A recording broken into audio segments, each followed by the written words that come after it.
All right, let's see. That's probably good. So let's take a look at some of these sketches. Something that's relevant. Not just form, but looking at some material. This is a good one for material. Although it's kind of similar materials.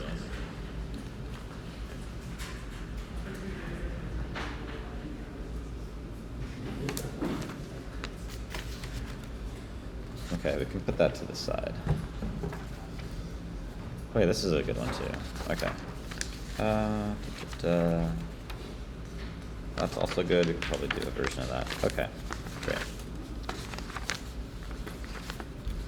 Yeah, these are probably good enough to work from. Oh yeah, that's a good one too. Okay. So we can talk about these first. So we've got a couple sketches here.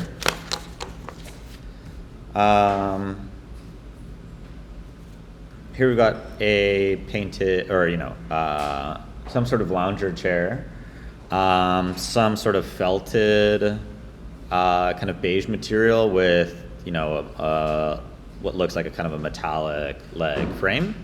So the idea here is that I don't think this was particularly for this assignment. This is probably just me sketching, because I think these are not just kind of first year drawings, or drawings I did for a first year class, but also for a second year class. So yeah, I do kind of different drawings there as well. This one looks like, I did even do it with, oh no, this is like more of a ballpoint. Not a ballpoint, rather. This is like a gel pen and a little bit of the Papermate Flare. And obviously some markers. So here I was talking a bit about how like these two are best to sort of pair together than with these two. You can see that these are a lot warmer, these are a lot cooler, or more gray rather. And so this sort of padded chair, you can see that, so when I started to draw this out, I was very conscious of leaving enough white space to have some light kind of reflected in the material, because there's obviously kind of like a strong drop shadow beneath it.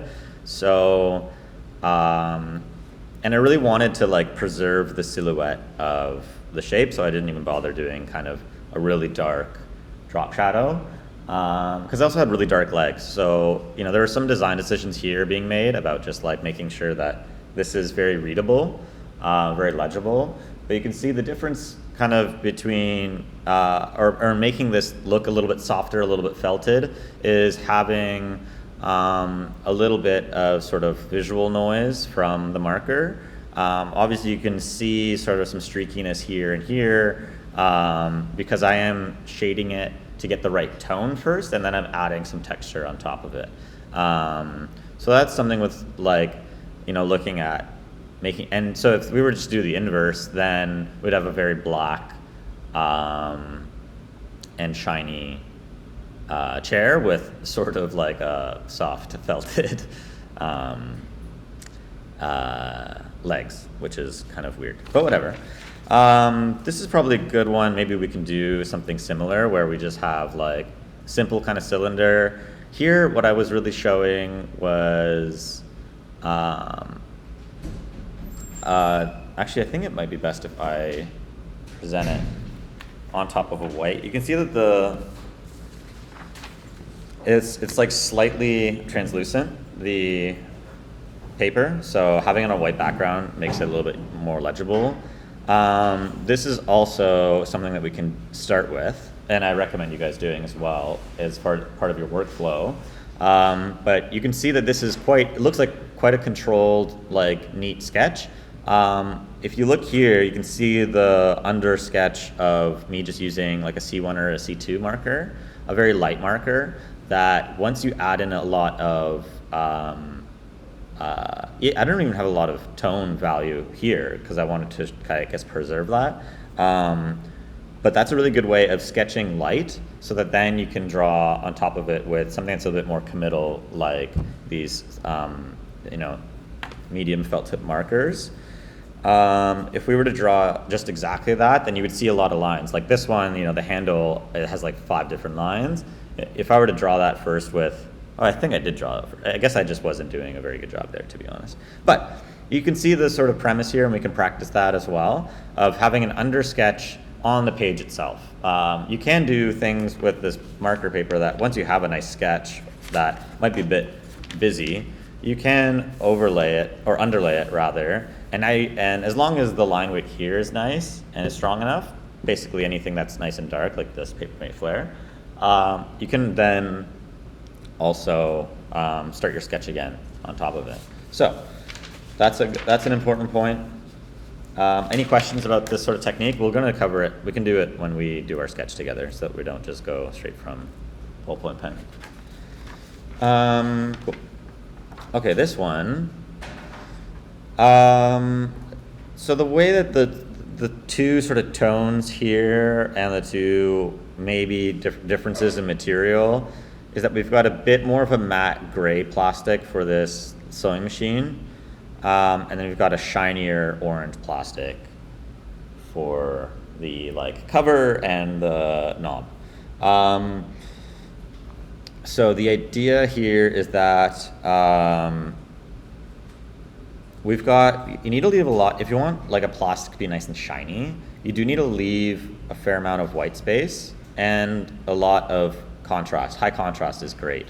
So here we've got, imagine if you were to see a reflective material would be reflecting these lights above it, right? So then having something similar here with a lot of white space makes a lot of sense. I could have gone, I guess, a bit farther with the marker so that there's more gray value everywhere, but I don't really think the sketch was necessarily for the point of two tones. But it looks like this one was done just on copy paper, I can tell, and it was ballpoint pen, so of course I was kind of roughing it out with pen, and you can get to this point where you can be roughing out with pen, and even I have some of the construction lines of my box right from the very beginning, but you don't see them anymore once you add enough marker to the page. So learning how to go from light to something a bit more defined is also a challenge, but also a great skill to have. Of course, while we're here, why don't we talk a little bit about composition? So composition, this is a really interesting page because, first of all, a lot of the white space is taken up by sketches. We've got a predominant shape here. If we were to just kind of look at the 3 shapes, we've got this one shape here that takes up, over half the page, or not over half the page, let's say, but 40% of the page. Then we have a smaller shape here, which is kind of opposite, let's say, the larger one. And then we have the smallest sketch up here, and it takes up the smallest amount on the page. So this kind of visual relationship for composition is really important, or I think it's very important to make a page interesting. If you had two of the exact same sized objects, looking very rendered the exact same way, they become kind of competing for, you're making a really you're making it so that it's the eye of the viewer doesn't know which one to look at first, right? But this one is nice and big, it's the most illustrated, it has the most color, so your eye goes here first. Then it might kind of jump up here, it might explore down there, but the idea that you're making some sort of triangle on the page between interesting visuals is kind of a goal of yours, I'd say. Something else that makes these sketches relatable is having the background, blue background, or vignette is also what it's called, and having something to show basically the background in a sketch makes it so that, again, another relationship is drawn between these 3 sketches. If you had, let's say, 3 sketches over here and 3 sketches over here, and each of them had their own backdrop, then you're making a really good visual sort of statement between the left side and the right side. There's something interesting going on there. So it's a little bit about composition and yeah, like making the, yeah, just getting the attention of the user, of the viewer. This one's also looks like, again, copy paper. So you can do it. You can do it with copy paper. You're going to get some bleeding when you use pen, ballpoint pen. This one might be a bit more noticeable. But again, if you do enough of it, it's like it sort of blends away, right? You just have to be a bit more confident, build some confidence in your drawing then. So these are similarly shiny, you know, pieces, plastic pieces. One is just green and one is just gray. So that's not really a great example. We're going to do a sketch today that is more, yeah, that sort of that will just show the differences between something like a shiny metal and a matte plastic. Maybe we can just do it simply on a cylinder and then we can apply it to some product, just so we take some baby steps. But I think that'll be the plan. So, yeah, any questions about any of these sketches?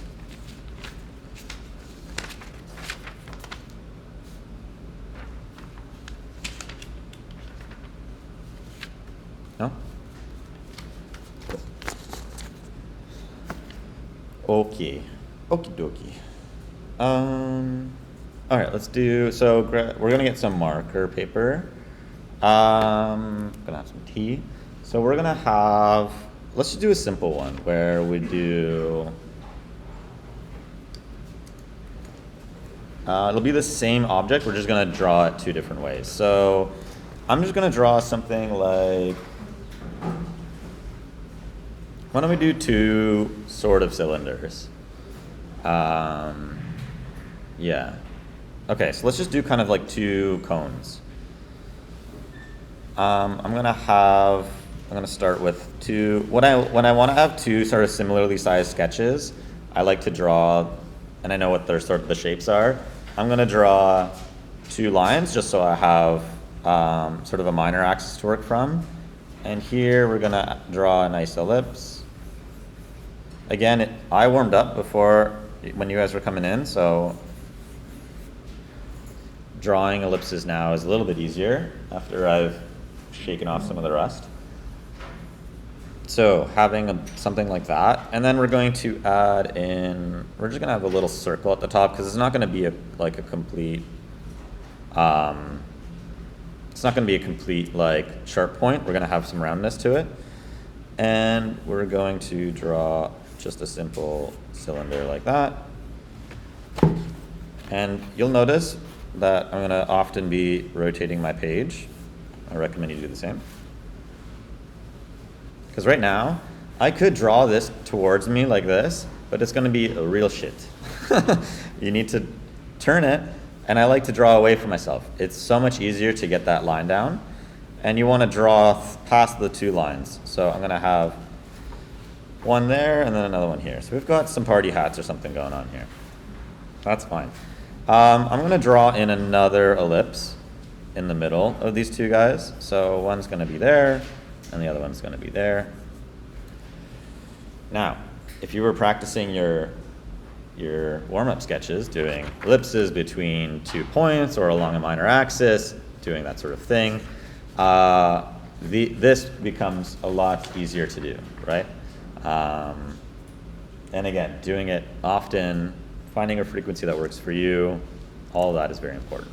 Okay, so that's sort of it for the line work. I don't want to do it. I want to spend more time talking about lighting and rendering than the line work, line quality. And we can always go back. There's a bit of a relationship that you need to keep in mind. When you have such a heavy rendered, when you have such a heavily rendered object, you need to have more line weight. When you don't have that much, you can have less line weight because there's more information here, there's more tone, there's more value, which means that the tone that you have on the page is now kind of overtaking the hierarchy of the line weights. So when we get, and this is why I like to do sort of a simple construction sketch, then do some rendering, and then come back and apply more line weight, line quality. So that's sort of the step right now. And this is going to be kind of simple. We're just going to look at two different shapes. And I'm going to render both the matte. We're going to do like a matte and a shiny on both sections, and they'll change slightly. So here we're going to do kind of matte on the bottom and matte on the top. So we're going to need something like the C1, C2, and C3. That's about it. We don't need much more than that. And I need to find my C3. It's somewhere in here. There it is. Great. Okay, so with your C1, we're going to take, I like to always sketch with, there is often the chisel side and like a smaller nib side. You can see here. I like to have it with, I like to draw mainly with the chisel side because I can get a pretty fine tip with it and quickly switch to the flat side. If you bought the, I think they're called the sketch markers or a different brand, they might have a chisel and a brush where the nib here is softer. So you might get something a bit more expressive, a little bit loose, and that's fine too. But we're gonna start here. We're gonna start on the left side. So always what I like to do, is everyone sort of caught up with me? If you are falling behind, you can just raise your hand and let me know, and we can pause for a minute. So I like to always outline the shape, and really, you don't really think about the perspective at this point, but outline the shape that you're going to be rendering in. And this one's going to be matte, so really I want to make it so that there is, I don't want a lot of, leave a lot of white space, because we want it to be kind of, it's its own gray kind of tone. So this one's going to be simple, where with the C1, we are just going to do successive lines, and I like to overlap them just a tad so that they blend nicely. And do one pass over there, and we're going to do the same thing on the top, so that on the top of the right hand sketch. You might find you need to like lift off from with your pen, with your marker from when you go right to the top, just so that you're not overtaking and making a lot of, adding a lot of marker to the outside of your sketch. You want to stay on the inside of your sketch. This is really like coloring the lines kind of thing. So now we haven't really established anything on the page apart from just one tone. We are going to say the light source is coming in from the left. So we're always going to have our shadows kind of dropping down towards the right, and it's never going to be towards the front of us. It's always going to be behind the object. So the lightest part of both of these cones is always going to be this left side, and then the darkest part is always going to be on the right side of it. So that's going to be your core shadow, that's going to be your highlight, right? And we're looking at kind of a cylinder that's just a little bit altered. So we can take our C2s and we can add in some C2 value. So I'm not going to go right to the edge. What I'm going to do here is lay down, oh shit, I just did the wrong side. All right, we're going to switch. We're going to do the highlight on this side and then the dark. So this is wrong now. Hilarious. We're going to do light source from the right side. So the shadow is going to go to the left. My bad. All right, so we're going to add in this dude. And we're going to do kind of successive lines like that. And before it gets too wet, we can come back with our C1, and we can pull a little bit of that pigment, some of that value out a little bit. What we want to have is a nice, smooth gradation. We want a nice gradation. So that happened on the left side there. We're going to do the same thing on the right side, but not as much. So we're going to add maybe a stroke or two there with C2, and then come back with the C1 and blend it out. Again, we want something that's nice and smooth. That's looking good. We're gonna do the same thing up top. So it's nice to kind of work on two different sections of a page, because then we can have more time for it to dry. So we add some C2, and we're adding back some C1 to pull some of that C2 along.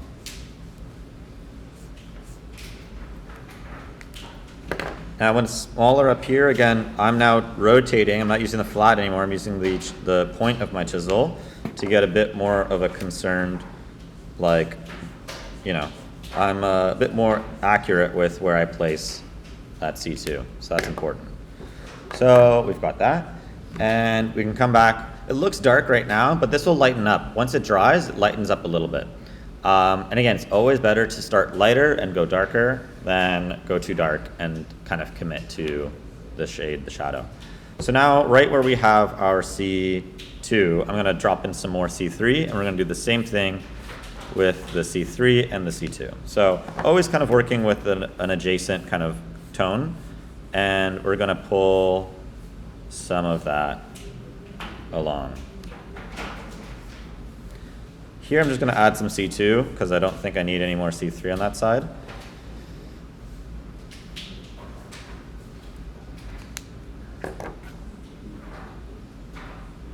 And we're gonna do the same up here. So if it's matte, we want it to have a nice blended gradation, right?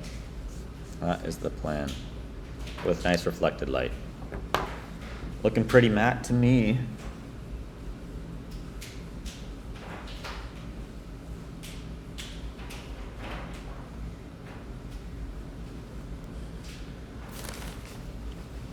So I'll let you guys catch up. It's so funny hearing all of the snaps of the markers. It's like ASMR or something. Let's see if I can find something. Da-da-da.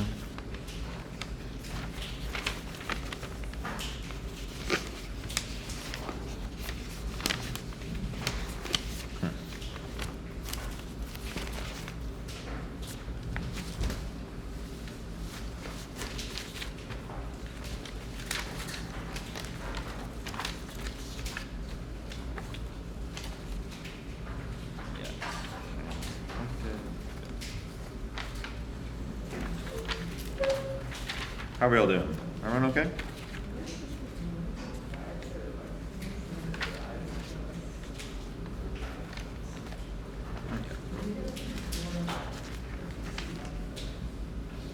Okay, let's make this one shiny now, the shiny parts.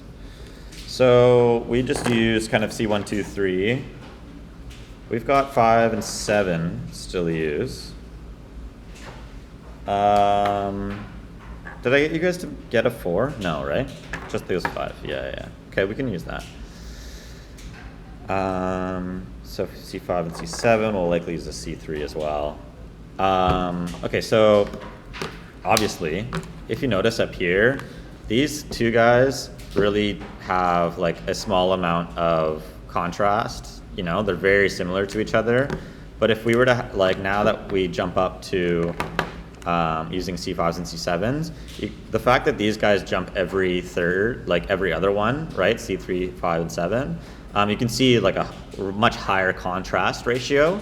And really that's the difference between rendering something matte and rendering something more reflective, is that you see there's quite a lot of contrast. Maybe we can take some visual, we can type in like reflective cylinder.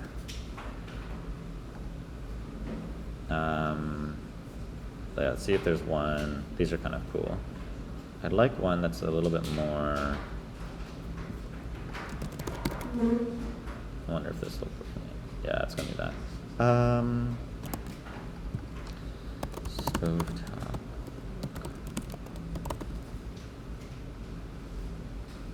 So this is probably good. Yeah, there you go.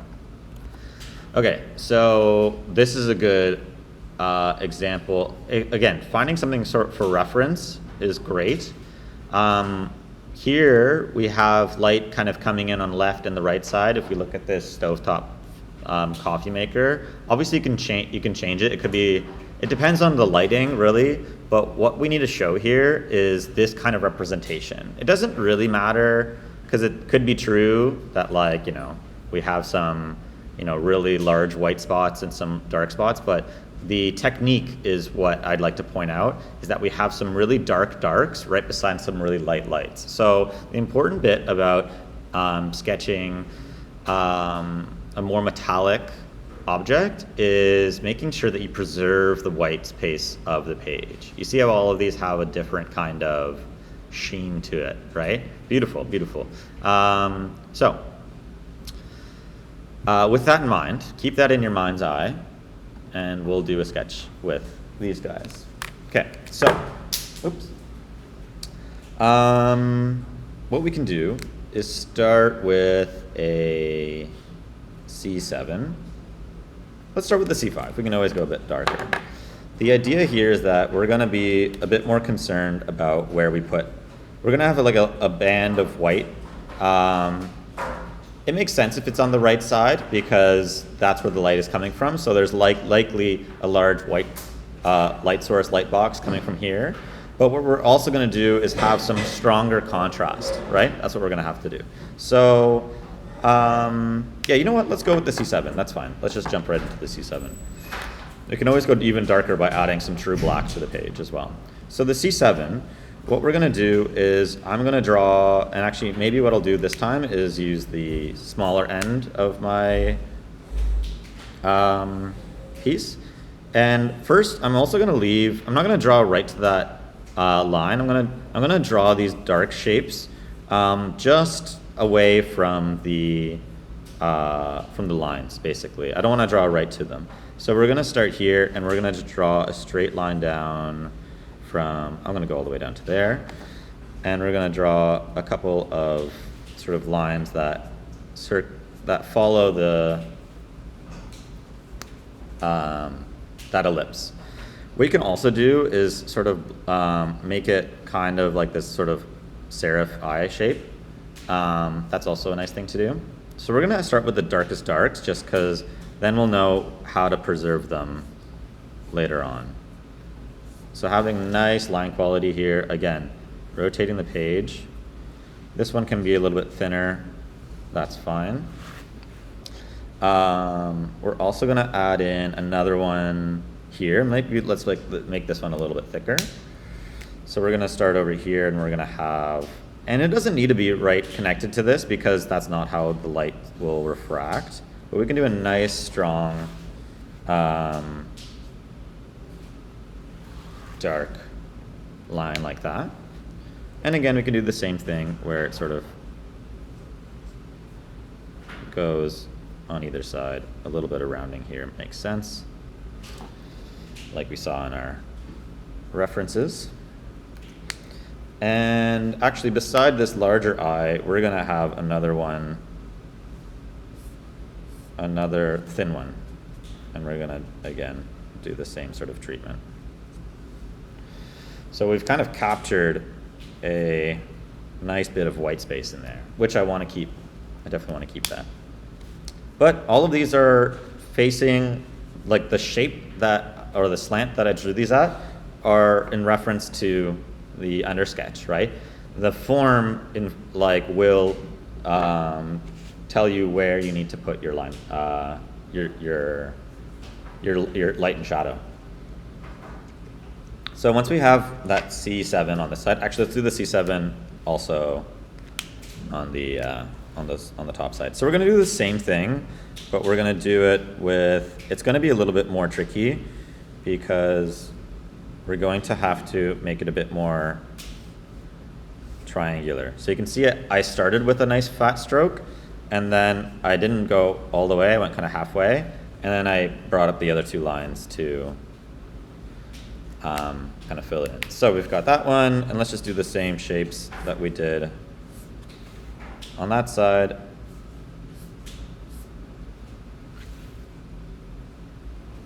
Actually, maybe this one I won't do the lines. It might turn out a bit better, just the scale of this object might present itself to be a bit better. So here we're going to use that.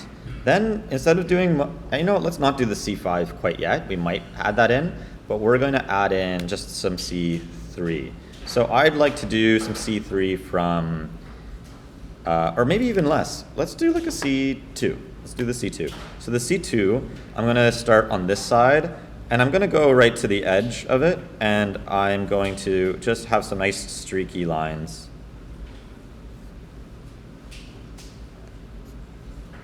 And I'm going to leave quite a bit of white space. So just bringing in some tone to this. There's some dispersion of light. And I'm going to try to make that a little bit, darker here, lighter towards this side. Again, I'm going to add some C2 on this side, and maybe also on this side, just to add it to more of the page as well. So I'm going to also do the same treatment here, add some C2 like so.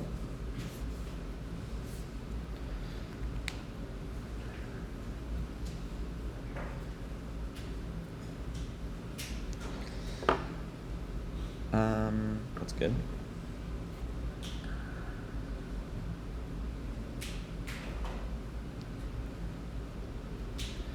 And maybe what I'll do is add some C5 to,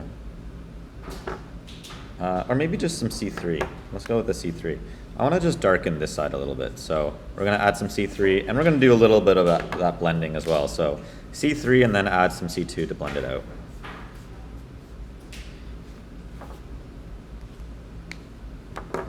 Same thing goes on this side. We want to preserve that, the darkest dark and the lightest light. So that space there is going to be important. It'll show that it's very reflective. And then, yeah, I think I'm going to add it to all the spots I had some C2. I'm going to add some C3 to blend it out a little bit. We want some really high contrast, but we also want, we can see some dispersion of light, right? So we can add some C3 and blend it out in places.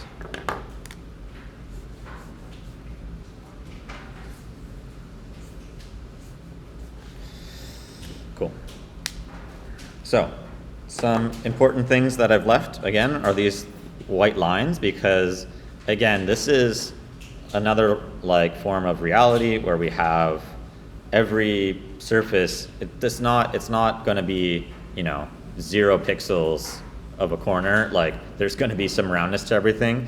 So especially this sort of metallic, cylindrical cone shape, we want to make sure that we're showing a little bit of that roundness.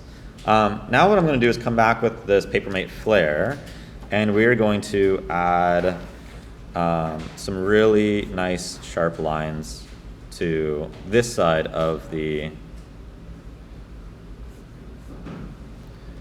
we really want to bump up the contrast here. So actually I'm going to kind of outline this shape a bit.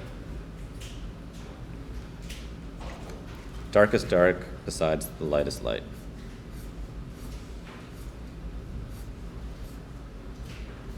Right? So that's getting better. And you can add some more C7 to this if you wanted to. Just make that C7 a little bit more true. It's looking nice and shiny, don't you think?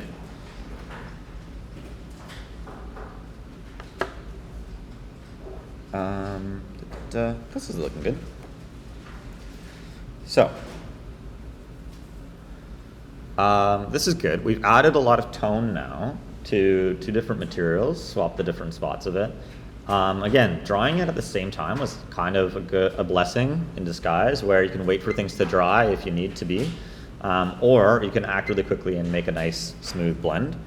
Some things that we can do now is add line weight, because right now we just have an undersketch with marker on it. So let's add some line weight. I'm just going to go with the Papermate Flare. No, I'm not. I'm going to use, yeah, I am. Let's just do that for the top, and then the bottom I'm going to make a little bit darker with the Sharpie, just because that's a bit easier. So for these guys, we want to have a nice, strong, so I'm throwing that line a couple times.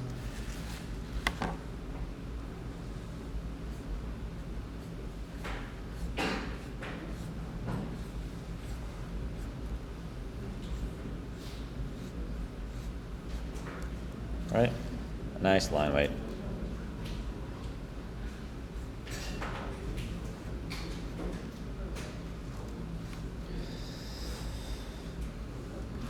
And something you can do here actually is just add a little bit of like definition. It's kind of an overlap to say that we've got two different components coming together. So we can tighten up this this line a little bit. And you can see here, this is a really good example of the, darkest dark, lightest light working together, hitting that light nicely. So we're gonna do the same thing on this side.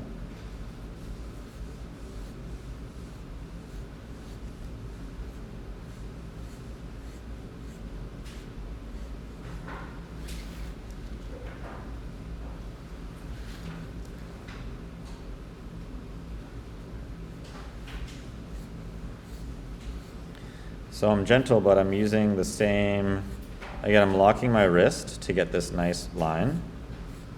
And I am pivoting from my elbow mainly. So that's looking cool. And that's how I'm able to use the same line weight in the pen, because it doesn't get any thicker, but just adding successive lines right beside each other. So there's that, and then there's also going to be adding a little bit of Sharpie to the bottom. And again, redrawing it, I'm not just tracing, I'm redrawing.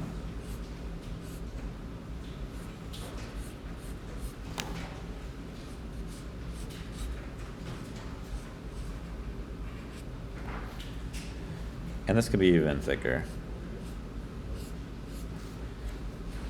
The outline is always the thickest, but the base, the bottom, if there is ever going to be a line that is the thickest one of the outline, is always going to be the bottom, the base.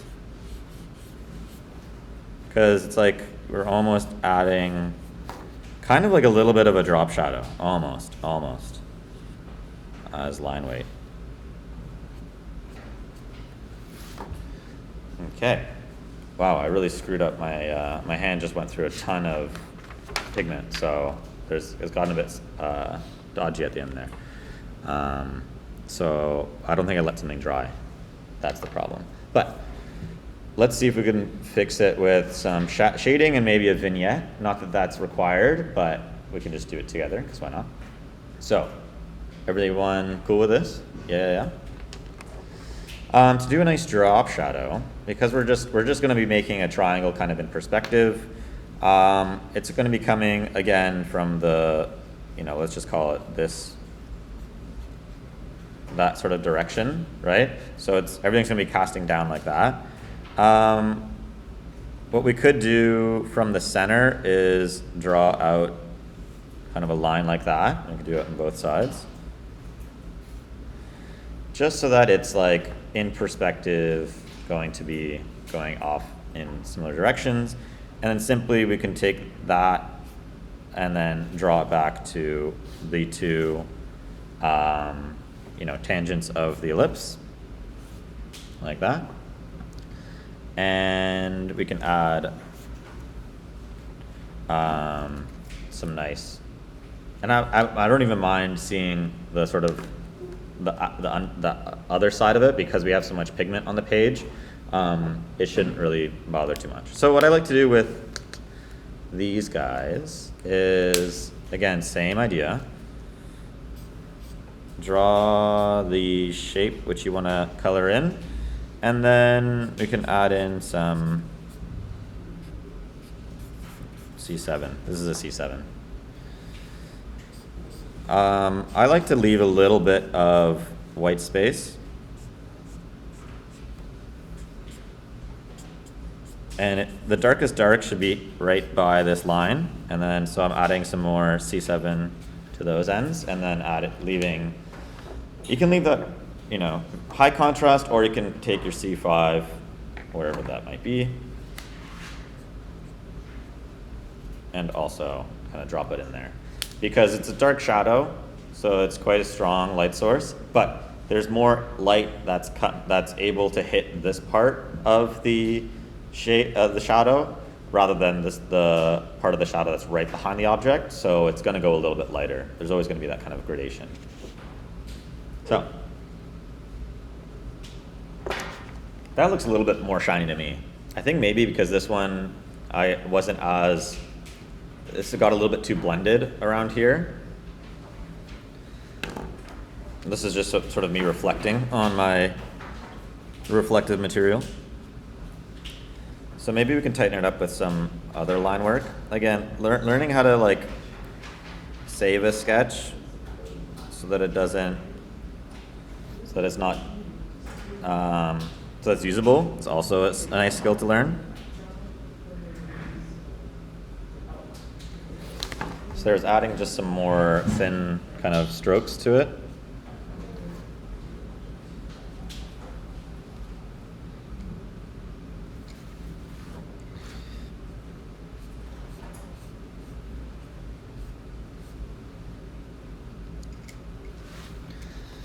That's a little bit helpful.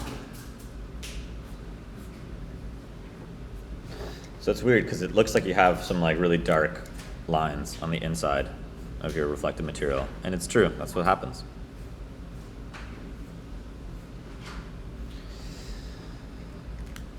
Cool.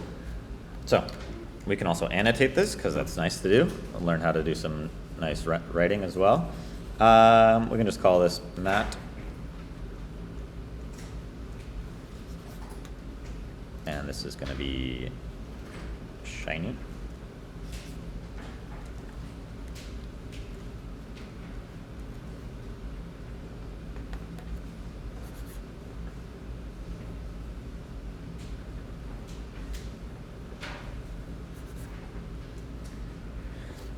Shiny and matte.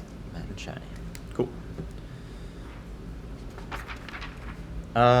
Okay, let's drop a little vignette to like make these look a little bit more associated with each other. We can add a nice square in the back. Let's do a nice long rectangle.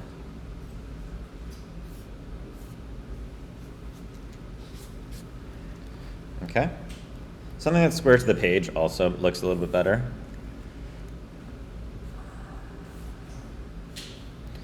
But so you could just do an actual square, really, use a ruler, that sort of thing. But that's fine. This will do the trick. And we can grab a nice color. If you have any other colors, this is the time to use them. Blue, greens, orange, whatever. Anything that's a little bit lighter works a little bit better, I'd say. But pretty much anything works. So with this one,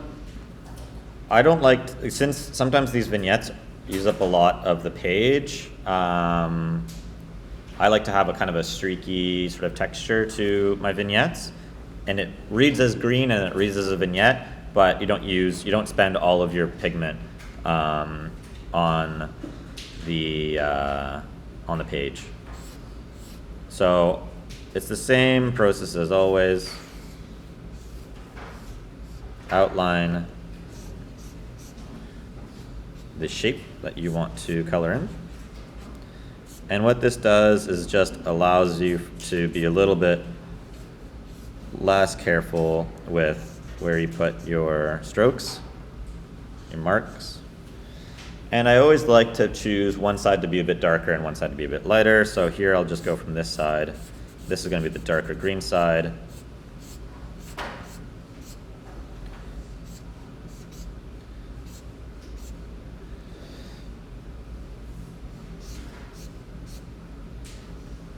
Something like that. I see, I went right through it. That's okay though. So adding in some color, a little bit of gradation, just something visually interesting, really makes the page a little bit more, again, this is like where you can add some style, you can find something that works for you. Yeah, there's lots of different ways to do it. I just like doing this one. Keeps it kind of interesting and kind of fresh. So there you go. This is the assignment in a nutshell, as in that one page. But this one is super simplified because it's just one form, kind of cut in half. Yeah. Is it supposed to be one page is the object accurately and then one page is another one, or is it supposed to be like this? Where it's on the page? I'd say do it on the same page, just so that you're not, because then maybe you can draw it and render it kind of like we did today, so that you're sort of thinking about both at once, rather than doing a really good job on one and then sort of phoning it in on the other one. Yeah. Kind of shiny, kind of matte. This is kind of cool. I like this. This camera is great. How is it look? Look at that here. Nice. Oh, yeah, this works well. Were you able to see the like really white, the really light one? Well, good. Nice. Okay. Cool. Ah, excellent. Favorite paper. Come on. Every time. Wonderful. I feel like we need to use more of the outline here would actually kind of like want, instead of it being the outline of the shiny part, I wasn't really outlining the like shape of it. I was kind of just doing like one side and drawing, like having a little bit, if you do the outline everywhere all the time, then it becomes like less, it reads less like shiny. So just like put it. Yeah, I think we've almost like added some more, like, yeah, more gradient. Yeah, we want to, you see all the bleeding from your ballpoint pen. If you use the thin marker, that would, or a gel pen, that would help a lot. Yeah, cool. Wow, nice, nice, nice. Excellent, excellent, excellent.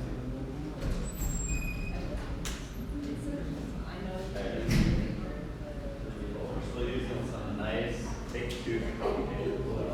You guys are gonna get a lot of this kind of like bleeding happening, right? Where you can't put like a really discrete amount of the paper, the marker. You can't put it very sharp, right? Here, you notice it just bleeds out like a pool, right? So you can't get the best, like gradations. You can't pull, like I was demoing when you're doing the modeling. Marker paper, it's in the syllabus. You can buy it. It's whatever you say. $9. $50. Then you got it. It's perfect. Use that. Yeah. Wonderful. How's it going?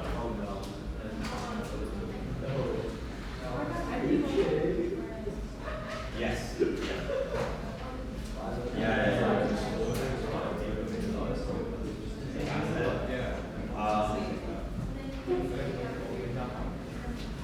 Yeah. It's a balance. I'd say if you before you just do a line from nothing, you put one mark where you're gonna end it and one mark where you're gonna start it, and then draw an each right? If you were just to have a square and you just put coloring in it, you're obviously gonna go on both sides of the line. But if you had the like two dots with the marker, and then do there, it's a lot. You'll find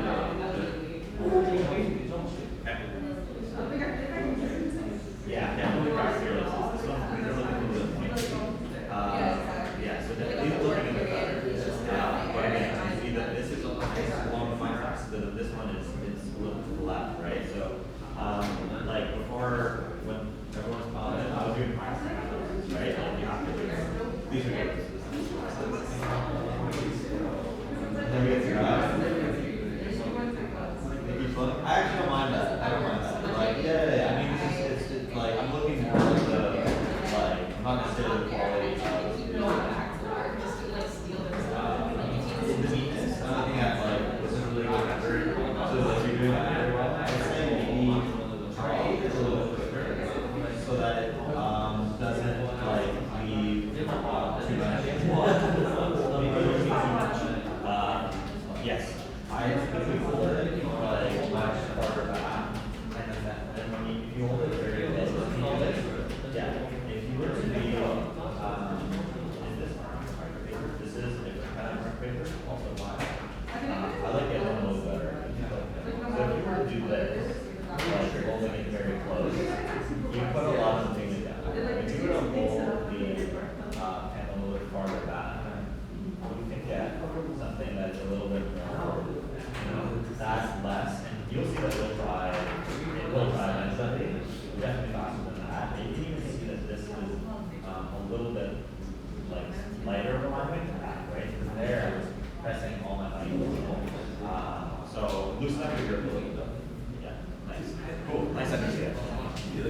So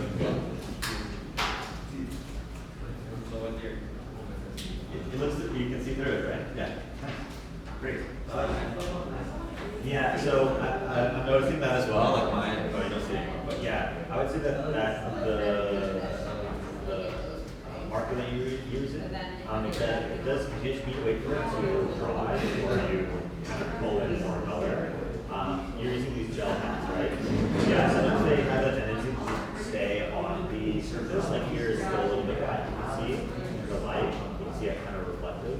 So you just need to wait for that to be, but if you draw it a little bit, like if you draw it a little, or sketch it a little faster, you need less of the, and it shouldn't pull out much. How's it? That looks like from the, it's not, right? For the exercise, yeah. If you want to try it with the cone as well. Okay, it's a little on the small side. I think drawing, especially with these markers, because they're always going to be a certain width. If you were to render it on something that's half a page, you'll have an easier time learning how to get something that's like, you know, a tiny corner of a page. Sound good?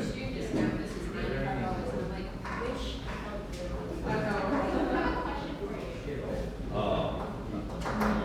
Too louder. Yeah.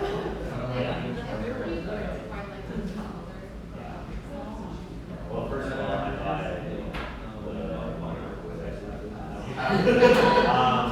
why are you not using this one? This is like $10 a 100 sheets. It's that's the same font. It's $20 divided by. Yeah, but you can sell it. Yeah. Okay, fair enough. I remember when it was like $12. Oh, yeah. Okay, I'll take this one.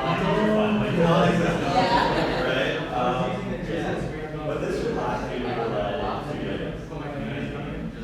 you like it's 100 days.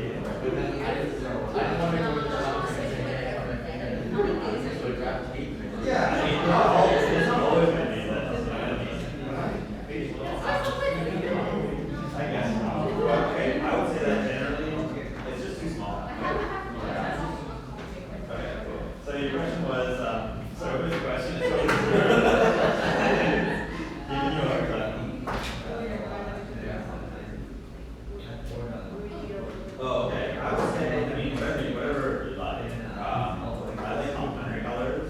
I would say blue and orange. We're quite fancy because we get quite like accent rosy orange. And blue is kind of like generally a nice sort of backdrop. If it's like the sky or if you, I feel like you do a lot. It doesn't really matter when you're sketching what sort of color way it needs to be.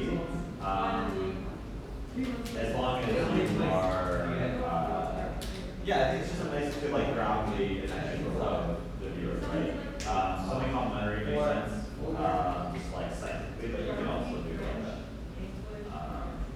Probably, I would say anything that has like a, when you're gonna pick like a marker, try to pick the lighter version of the color. If you're gonna pick a purple, like pick a purple that's like lighter than this. Basically, you don't want a purple that's like really dark, because then you can, with this nice expensive pen paper, you can layer on the light ones to be a bit darker in some places than you saw me doing, and then a bit. But if you have a really dark one, you're kind of getting into it, right? So yeah, I'd say a nice light blue and a nice kind of light orange. If you want to have a little bit more variance, you can get a little bit of a darker blue and a little bit of a lighter blue, and then maybe some more rendering capabilities. It's kind of like you're buying like a C3 and C5 things like that.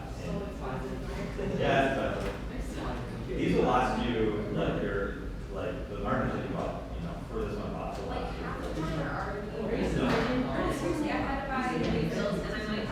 here's the thing. Are you using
street size, just a little bit tilted.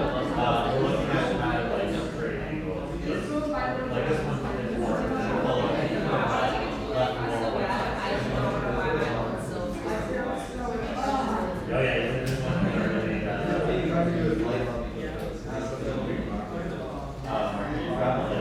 I mean, ultimately, you know,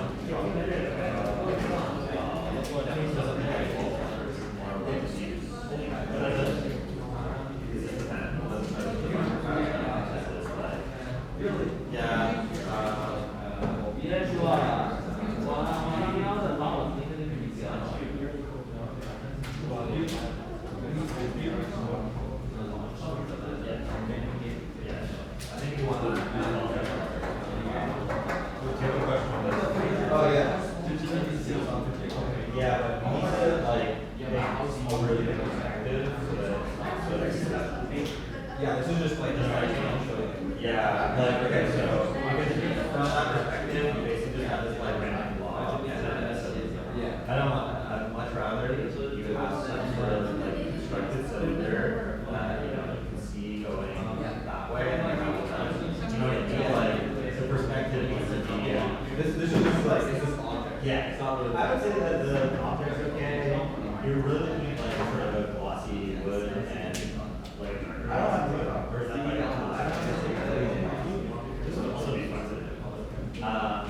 What are these? That's like a pipe. This is like a horn or some sort. This is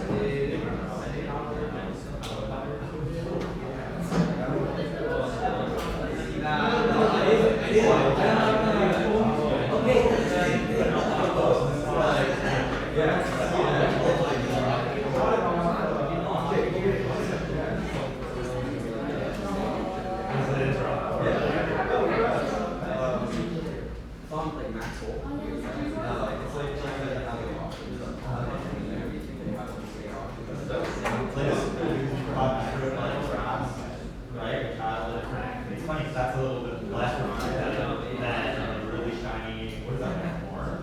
That's a horn, right? So, yeah, if you think about it, what is that, ivory, right? Or what's it made of?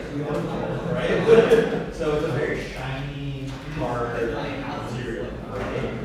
So the brass is obviously like maybe feather treated so that it's not like that like it's not soft like a trumpet is or you know, so that it's like so shiny. But here you have pretty good communication. Because the way I go is that you can see light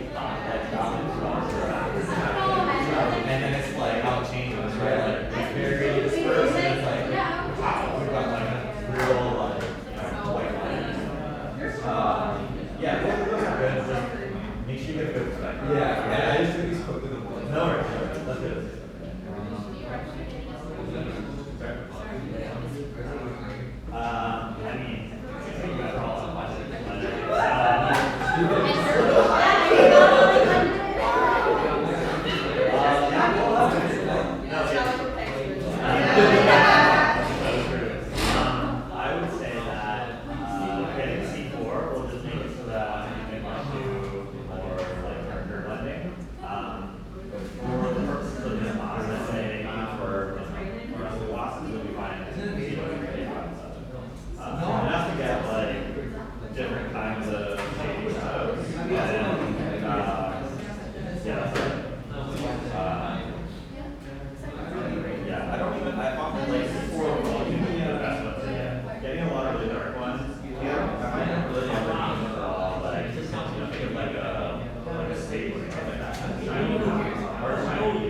What